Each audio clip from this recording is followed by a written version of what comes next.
These are the screams a mother prays she never hears, the screams of a child in agony. But these nurses hear them every day of their working lives, the terrible pain of feeling flesh being peeled away.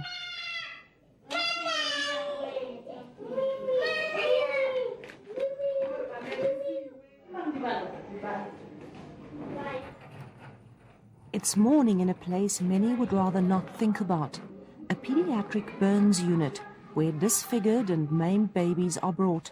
But it's also the best place in the country where they can be cared for by some of the world's most professional medical staff.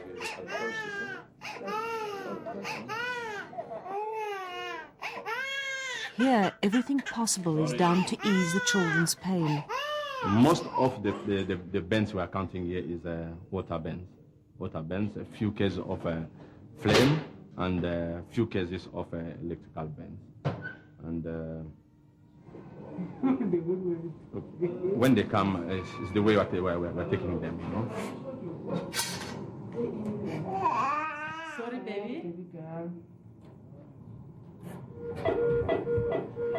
No burns are superficial here, only the serious to the life-threatening, like this little girl's burns in the hospital's intensive care unit.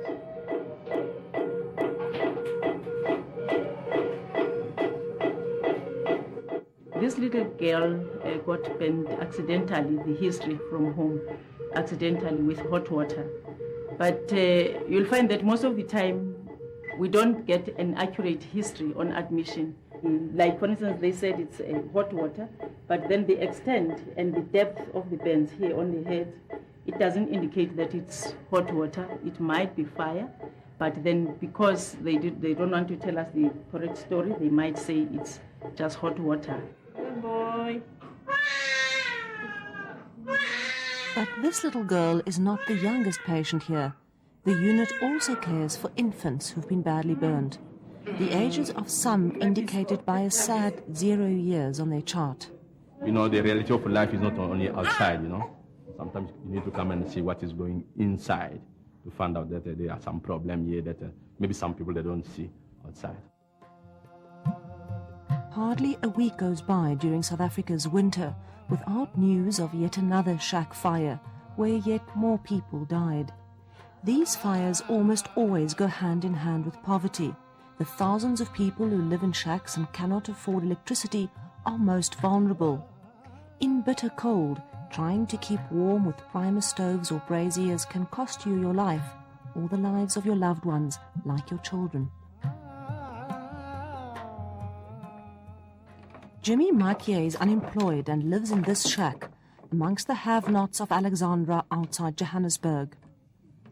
But he's trained in first aid. He spends his days volunteering for Children of Fire. It's a charity that helps youngsters who've been victims of fire.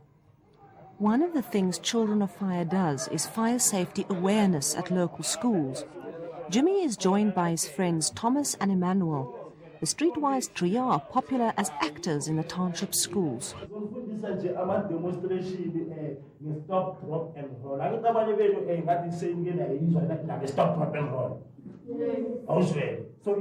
Children of Fire teaches children how to react in fire.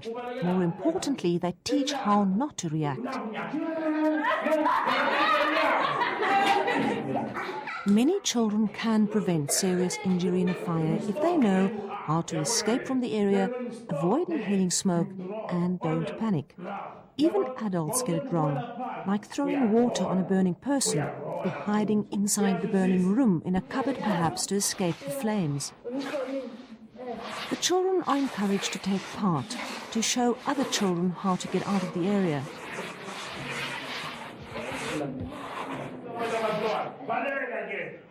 Role-playing helps children get used to the real situation and how they should react. The Children of Fire volunteers approach a serious situation with humor. This makes them popular with the children. Children are taught to memorize the numbers of the local fire station. Not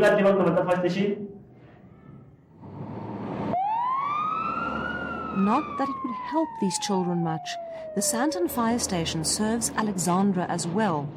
Despite having the resources, it's difficult to respond quickly to emergencies in the neighboring township. That the area is congested doesn't help.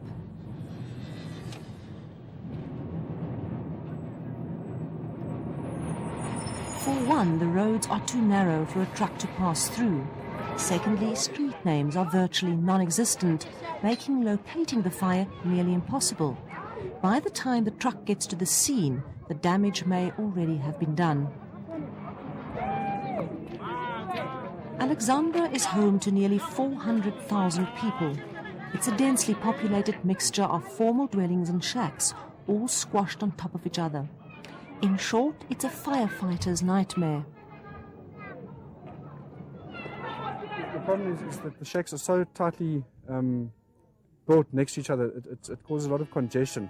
So especially on a cold winter's morning, once a fire starts in one shack, it rapidly spreads to the next one in all directions. As long as there's something to burn, it'll spread in all directions. Given its size, Alexandra Township should have a fire station of its own, and theoretically at least it does. The Alexandra Fire Station has a small engine and its own water truck. But according to the community and fire department sources, nobody at the station knows how to drive or operate the truck. Other fire departments, like this one in Roodepoort, say they have their own fire safety awareness programs for children. Here too, children are given tips on how to react in a fire and save their lives. But the classroom is far from those who need its lessons most. And for children who live in shacks and squatter camps, the training here is out of touch with their reality. The day Special Assignment visited, a group of black school children had been bussed in. But apparently it's mainly white, suburban children who come to learn here. There is, however, a token shack display.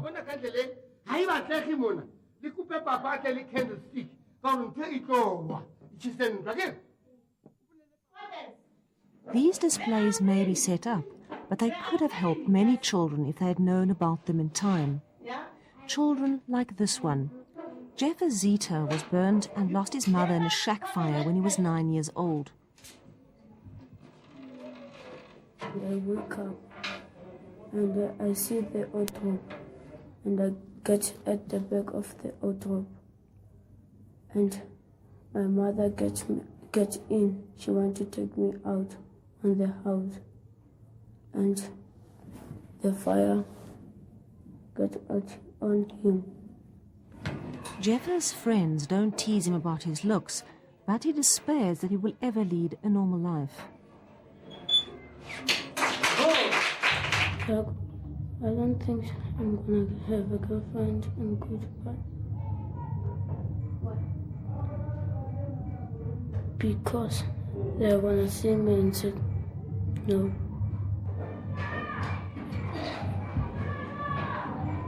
I can't explain it.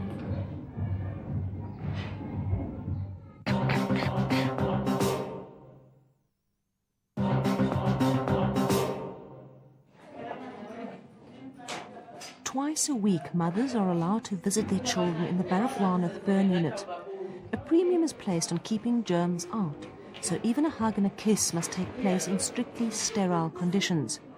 To prevent infection, even the nurses can't enter a cubicle they don't regularly attend to. Many mothers feel terrible guilt at the sight of their burnt babies. But the staff are less sympathetic. They blame some parents and say they even see children brought in a second time. Most of them, they say it's accident. Most of them, they say accident. It's not their fault, it's the fault of the child.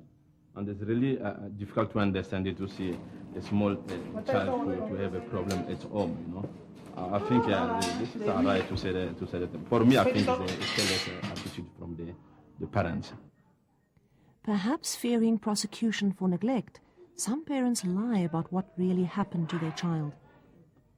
Point number one, the mother would look like she was negligent, and might be the father will fight her. So that is why she will say it's an accident, even if it wasn't an accident as such. It's her negligence, because most of the time we say it's negligence of the parents.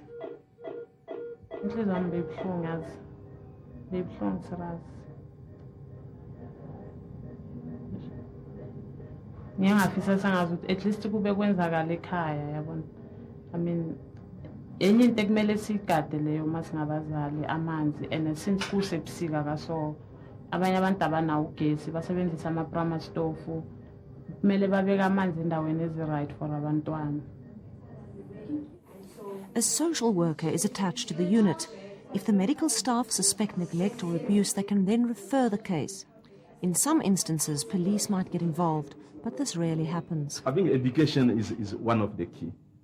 But I think we can go again a bit further, just to try to punish those mothers that they are behaving on this type of attitude, because look, the government is spending a lot of money for these children. If the mother cannot really take the responsibility, two ways: maybe to take the child out of them, put them on a safe environment. I think education is the best, but must not only stop on educating. Try to correct those when they are trying to do that type of mistakes. For many, seeing the suffering of a hurt child is punishment enough. I'm not happy if I saw my child in the hospital. So from now on, I'm going to take very good care of her and make sure that she must never come near water again.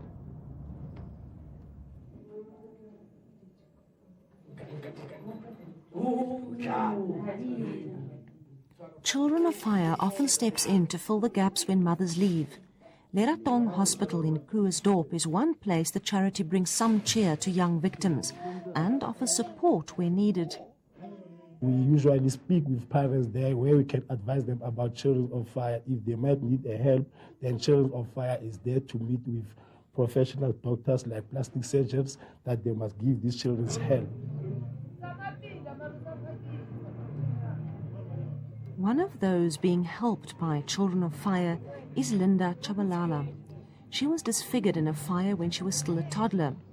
The Hammanskraal teenager's vibrant personality has made her popular in her area, but she chokes up when she remembers the past.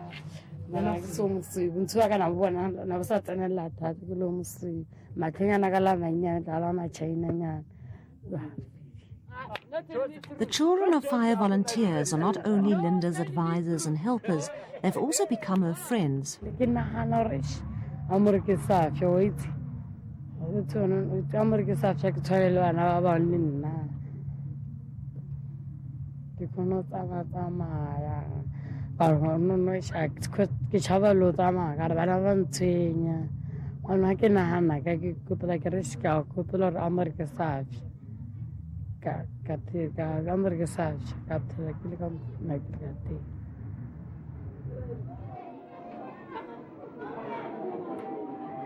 Linda has avoided teasing by simply avoiding school. She can't read or write her name. This year she went to school for the first time. She's still struggling to adjust to being with much younger children.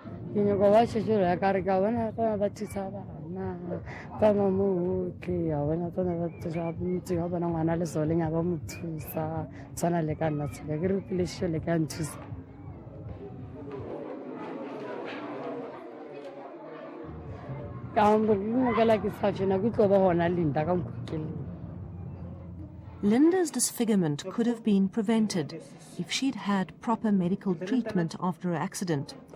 Chris Hani Baragwanath Hospital's burn unit has some of the country's most dedicated staff. They see to it that their little charges are given the very best and handled with the sensitivity needed for such brutal injuries.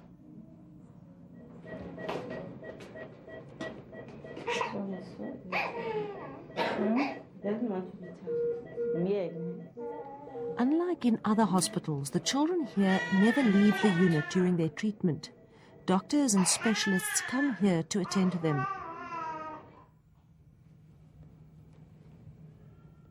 Okay, what our role in burns as well is to maintain the range of motion of the joints. Because if we don't come in and stretch the joints on a regular basis, like every day, the joint gets stiff in that position.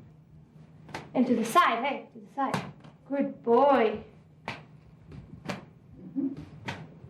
And you can see he's working very hard. Let's just show it on his feet. Hey, are you okay? Okay.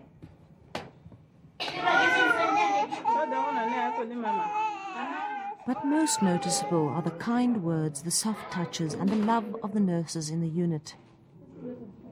and acceptance. Inside the unit, these children are free of shame. It may be the only place they ever will be. Yeah, this is Michelle. She was admitted last year in May, and she was 2 months old at that time.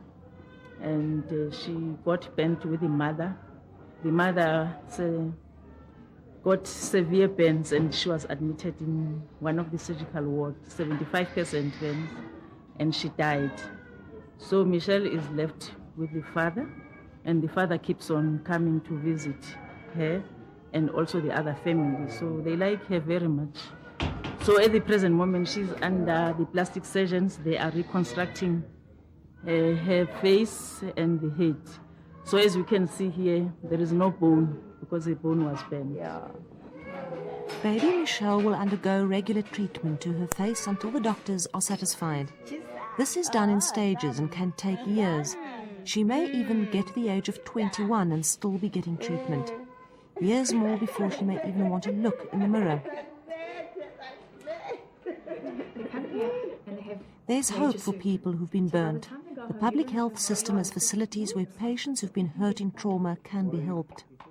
We called the branch of maxillofacial prosthetics. Now, it's a branch of dentistry, but it's a little bit outside dentistry, because basically we deal with patients who've lost any part of their head and neck, either due to birth defects or to trauma, accidents, or mostly due to cancer. So a patient who's missing an eye or an ear or a nose, they will go, they will have their surgery or whatever other treatment they can have. And then when nothing else can be done for them, they come to us and we would make them a prosthetic replacement for the missing part. There's hope for children like Bongani who feel the prying stares and the unkind words of the outside world. In the case of children who've been burnt, say for example Bongani here, we would replace whatever part of their head has been burnt off. So if it's an ear or a nose or a cheek. So what we've done here, we've made a little prosthetic ear, and if you can have a look, that fits onto the defect, and he wears it with glue. But now Bongani's got a problem because the glue is very messy and it's difficult to work with, and it's not that strong. You know, if he goes swimming or playing, the ear might fall off and get lost. So what we're going to do for him, we're going to put 2 little implants into the bone.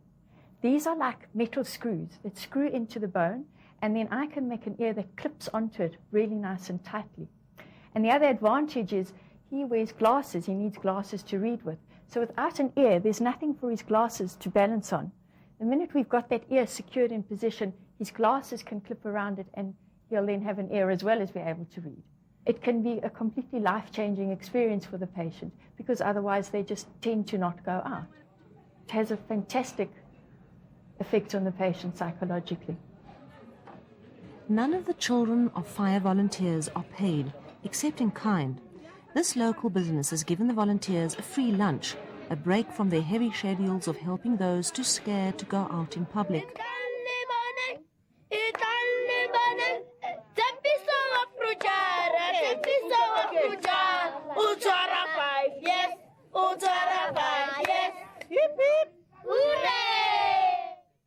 Tsepiso and his older brother Keketsu are also being helped by children of fire, so that they don't reach adulthood with shame, feeling that they're being looked at with pity.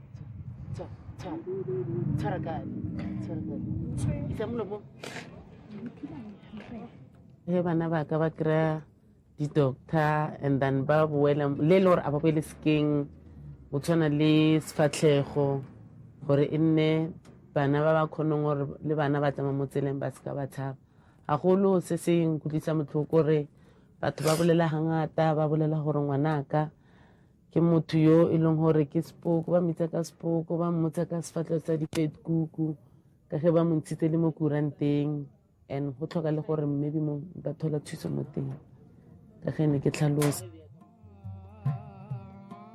From the hopeful to the hopeless, from those who feel robbed of their childhood to those who still have a childhood and laughter to look forward to. As a child, being disfigured is not only a lifelong scar, it's also an emotional one. Whether it's from neglect or by accident, fires are worse when children are its victims, children who have a life to look forward to.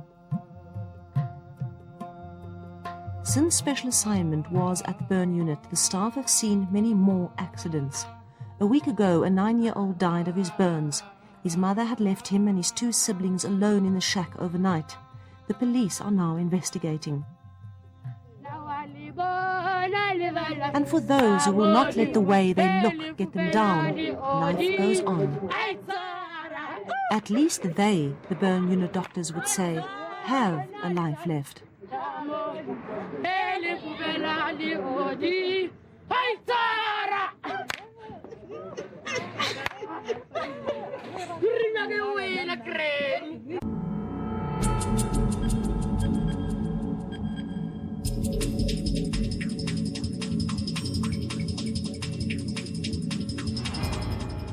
Không nấu, nấu ăn nặng nặng, rồi đây con nấu ăn gì